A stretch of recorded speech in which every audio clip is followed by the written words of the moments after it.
boys and girls, it's Miss Harlan. I wanted to give you another Go Math video today, and this video is on lesson 10.4. If you take a look up at the upper left-hand corner, you can see where it says 10.4, use time intervals. This is what we're going to be doing on the next few sheets of the Go Math in your packet. So I always like to do the videos first so you can see what's going on because it's going to be the same thing in your packet. So the question says, how can you find a starting time or an ending time when you know the elapsed time? So we're just going to change that into our learning target. I can find a starting time or an ending time when I know the elapsed time. So what does this really mean? Basically, they're going to give you the elapsed time. You don't have to figure that out. But you might have to figure out when an activity started, or you might have to figure out when an activity ended. So they're going to use some of the same strategies that we've been talking about, using a number line to figure that out, using an analog clock to figure that out. And then, of course, after the video, I will show another YouTube video where I will be doing the work in your packet. Okay, so let's get started.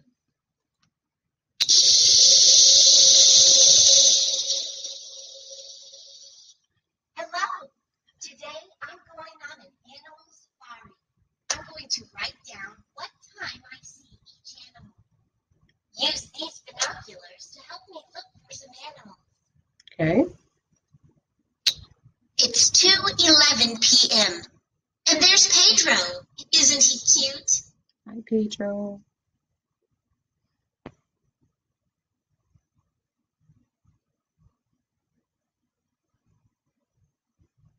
Where'd he go?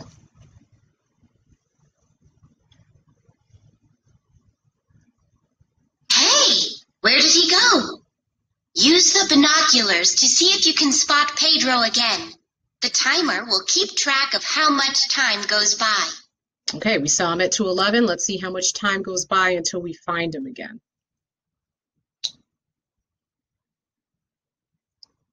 There he is. Oh, there's Pedro. Do you see him? Yes. Let's check the timer to see how much time went by. 18 minutes.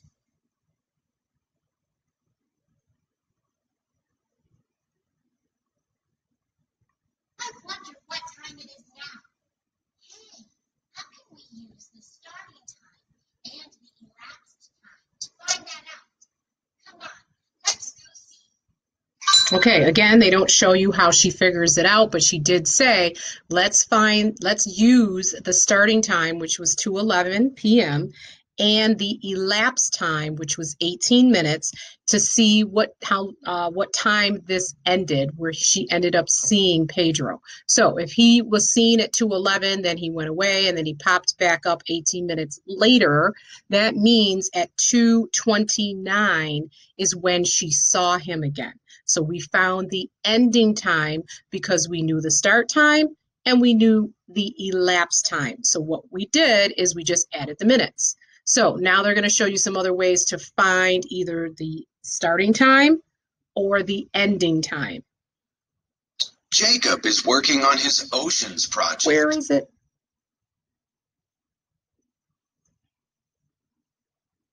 Let's unlock this problem. Okay, it says Jacob begins working at 2:30 p.m. He spends 30 minutes painting a model of the Earth and 14 minutes labeling the continents and the oceans. It says, at what time does Jacob finish working on his project? So again, we know the starting time. He started doing this at 2:30. He broke it up where he did 30 minutes of painting and 14 minutes of labeling. So now we have to find out what time he finished. We have to find the ending time. One way to solve the problem is to use a number line to find the ending time. Find the time on the number line when Jacob started working on the project. The problem says that Jacob begins working on the project at 2:30 p.m. What time do you need to find? You need to find the time Jacob finishes working on his project. Count forward on the number line to add the elapsed time. The problem says that Jacob spent 30 minutes painting a model of Earth. Label the jumps to show the minutes. First, jump 30 minutes from 2:30 to 3 o'clock. Okay, so they're going to do the first amount of time that he used modeling the Earth, which was 30 minutes. Jacob then spent 14 minutes labeling the continents and the oceans. Jump 14 minutes. You can break apart 14 minutes into shorter amounts of time. You can jump 10 minutes from 3 o'clock to 3:10. Then jump 4 minutes from 3:10 to 3:14. At what time do the jumps end? Okay, so they jumped 30 minutes to 3 o'clock for the painting part. Then they broke 14 minutes of the labeling into another 10 and then into 4. And what time did he end? 3:14. Hello? The jump ends at 3:14 p.m. So Jacob finishes working on his project at 3:14 p.m.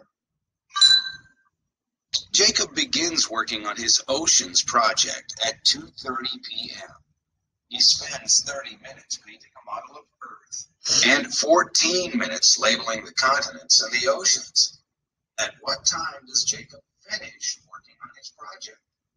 Okay, again, I apologize if it's fading in and out. I think this program, for some reason, does that. But again, I go over it every time he talks. So it says Jacob begins working on his ocean project at 2:30. He spends 30 minutes painting a model of the Earth, 14 minutes labeling the continents and the oceans. At what time does Jacob finish working on his project? Again, same problem. They're going to show us another strategy. So instead of doing the number line, let's see what they use.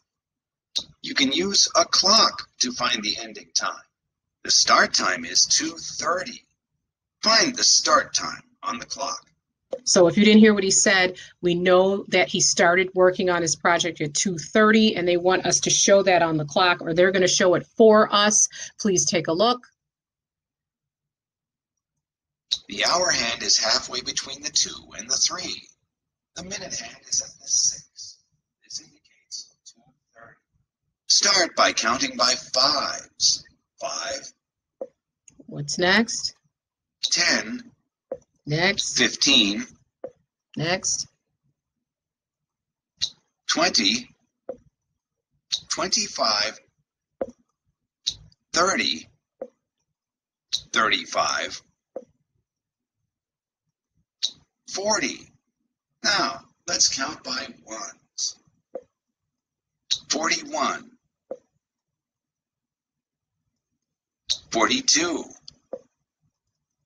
43.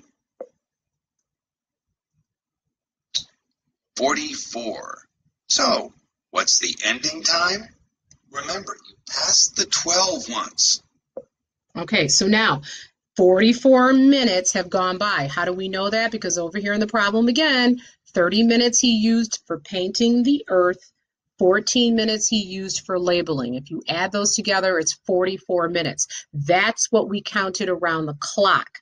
Now we have to find the actual time. Like he said, you went past the 12, so it's not the 2 o'clock hour anymore. This blue section tells you what time it is. So we know we're going to stop here on the longhand. This is actually not 44 minutes. If we're counting clockwise around the clock now to find the real time, it's going to be 3 o'clock, but the minute hand is going to be right before the 3 in minutes. It's going to be 3:14, just like it was on the one we did with the number line. The ending time is 3:14 p.m.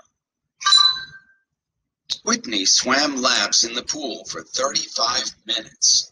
She finished swimming at 9:15 a.m. At what time did Whitney start swimming? Okay, this time we have to find the start time. We know the ending time because they told us in the problem. So let's see what he does. One way to solve the problem is to use a number line. What time did Whitney finish swimming? 9:15. Whitney finished swimming at 9:15 a.m. What are you trying to find? You are trying to find the time that Whitney started swimming. Whitney swam for 35 minutes. Count back on the number line to subtract the elapsed time.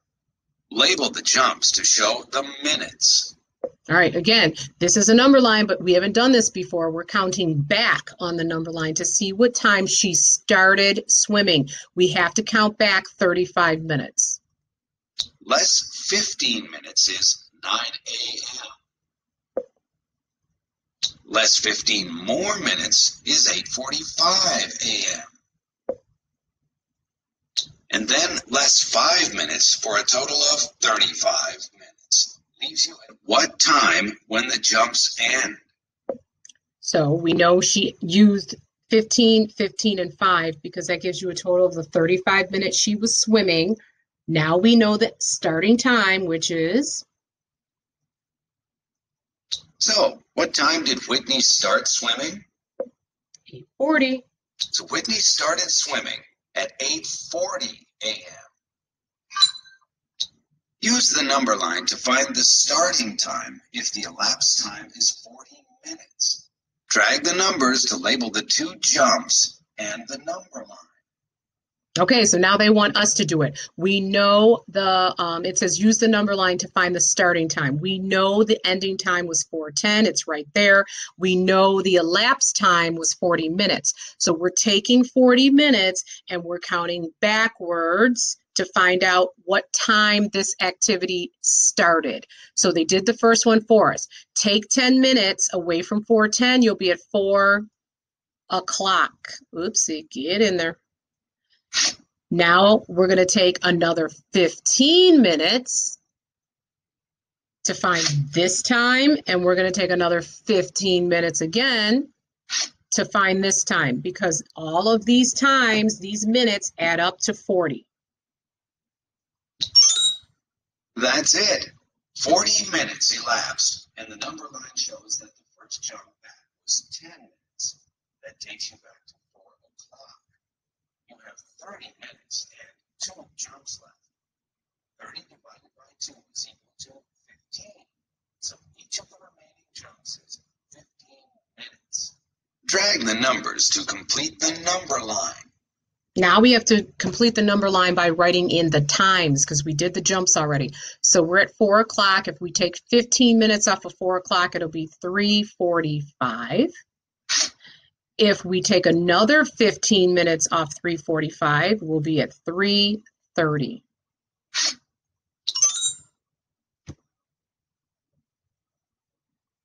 That's right. One 15-minute jump back from 4 o'clock is 3:45, and the other jump back is to 3:30. What's the starting time? Okay, we know it's 3:30 because we put it on our number line. So that's the hour, and these are the minutes. That's it. The starting time is 3:30 p.m. You can find the starting time by jumping backward on the number line. Label the ending time on the number line.